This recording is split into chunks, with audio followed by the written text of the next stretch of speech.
What affects value? So in this area, I listed some factors. Again, the ultimate value is just between you and the seller. However you and the seller get to that point. The macro factors are obviously the local economy. So here in Silicon Valley, we have a very, very strong economy. A lot of people have a lot of money that's disposable, that's able to purchase homes, and there's only a limited number of homes, hence the problem, hence the multi-million-dollar, the number of million-dollar and up homes that are out here at this point in time. Schools, very important piece is the schools. Again, if you dream of having a permanent residence and you want your children to be well educated, if you're in a good public school district, that's worth a lot of money to you. And so those that have strong public school districts, do quite well. That also says that you, as a concerned citizen of your school district, need to support your school district as best you can in order it's good. It's a good investment in the value of your own home.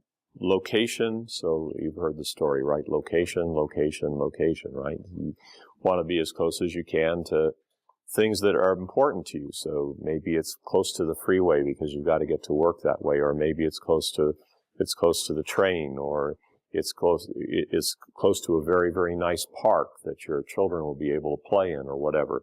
So there are location factors like this. There's safety of the area, as well as the police and fire protection. How they rate in your particular area. These days, with the internet and all the big data and everything else, you should be able to go to the city of your choice. Like if you wanted a home in San Mateo, you could go to the city of San Mateo Police Department website, and you could find where all the crimes have occurred over the last several months. So you can see where areas of heavy crime, areas where there's virtually none. So that'll give you a little bit of a feel, perhaps, for the safety of your area. What amenities what amenities are offered in the area?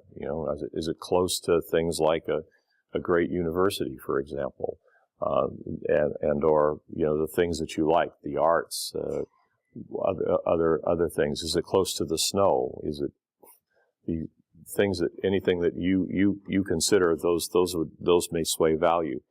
Is this a buyer market or a seller market? So in the seller market, it's always a seller market here.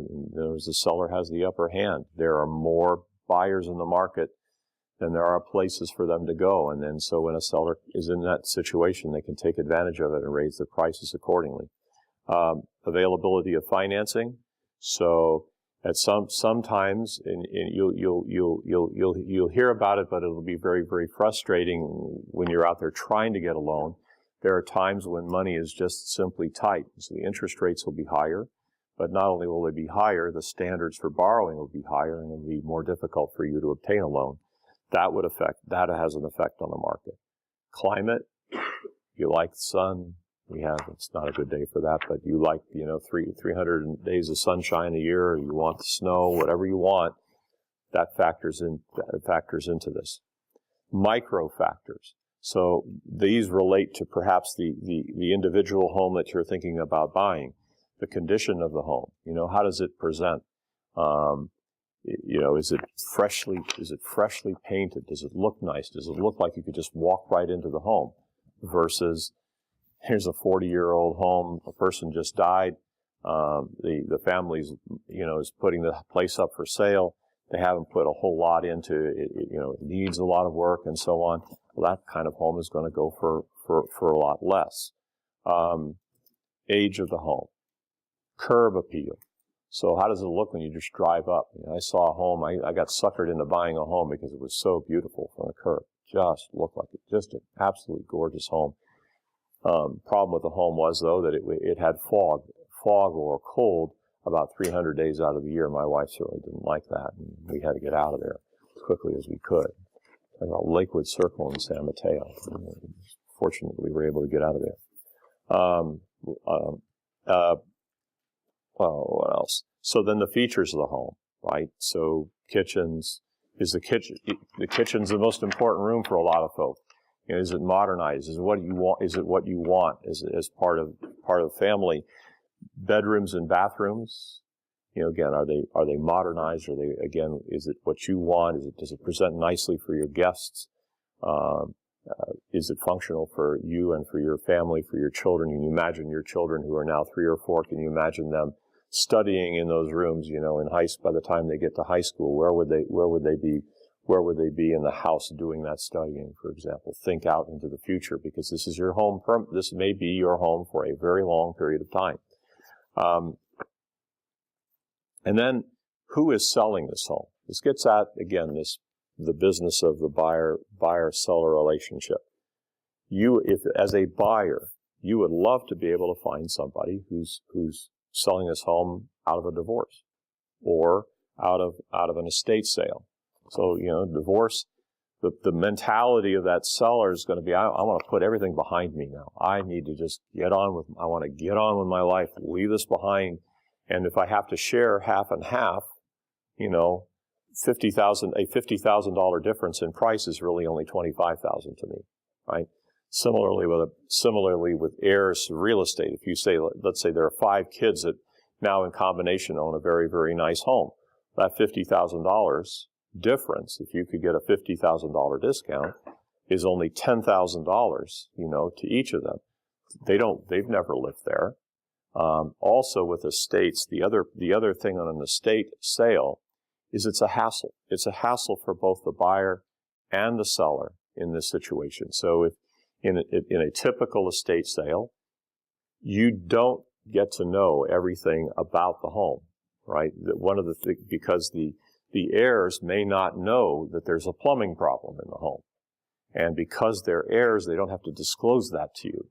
So that needs to factor in. That's kind of an extra risk you take when you're buying an estate out of an estate sale. So with that risk, you should be given some reward for, you know, a slight discount for stepping into that situation. Let's see.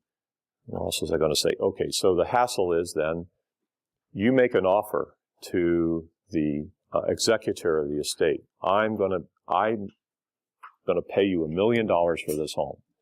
And the executor says, you know, that's the best offer I've had in a long while. I think I'll take it.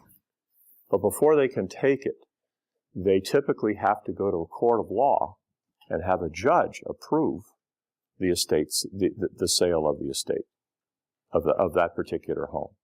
And that gets into, so, you know, there's a delay for that because it's got to get on the court calendar and all of these other things. So often an estate sale, as I said, is a hassle. It takes a long time to go through. But if you're willing to ride through that, and your bank is willing to ride through that, that might be a very, very good option for you. Foreclosure. So the bank has taken ownership, taken control of this home. Typically in a foreclosure situation, you're not going to find, the home is possibly damaged because the previous owner didn't take good care of it. They couldn't afford to take good care of it. They couldn't afford to pay for the mortgage. And so there's a possibility there for you. The bank owns that stuff, and they're saying, gosh, I want to get rid of that. I want to get that off my books. I don't look good having a bunch of distressed property on my books. I want to sell it. I want to move it. So in that case, they're incentivized to sell to you in that particular situation. Last one of these is a business transfer. So you just got the word, the company wants me in Chicago in 2 weeks. So I got to pull up my roots and move to Chicago. Okay, so I have to leave this place behind. Well, it's no fun to have, a place 2,000 miles away. I could, if I'm the employee there, I could rent it for a little while, perhaps. But ultimately, I want to get rid of that home. I want to take the capital from that home and invest it in a home where I'm going to live now. So if you can find these kinds of situations, these are excellent situations to capitalize for the possibility of getting a slightly better deal on your home.